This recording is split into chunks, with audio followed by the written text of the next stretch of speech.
ఈరోజు మీ అందరికీ చెప్తున్నాను, దేవుడు నిన్ను అనవసరంగా చేయలేదు, ఒక ప్రణాళిక ప్రకారమే చేశాడు అనేది మొదటి సత్యం అయితే, నీ జన్మ ఒక ప్రణాళికే. నీ జీవితంలో అనుమతించబడుతున్న ప్రతి పరిస్థితి ఆయన ప్రణాళికే.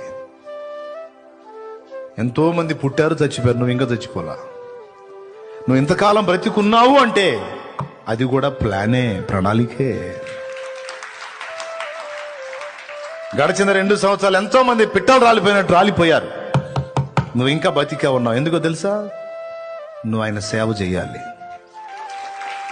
ఆయనను సేవించున్నట్లు ఆయన సంకల్పం ఏదో ఇంకా నీలో కంప్లీట్ కాలా. నువ్వు నెరవేర్చవలసిన బాధ్యతలు, నువ్వు నెరవేర్చవలసిన సంకల్పం, నువ్వు చక్కబెట్టవలసిన దేవుని ఉద్దేశాలేవో ఉన్నాయి.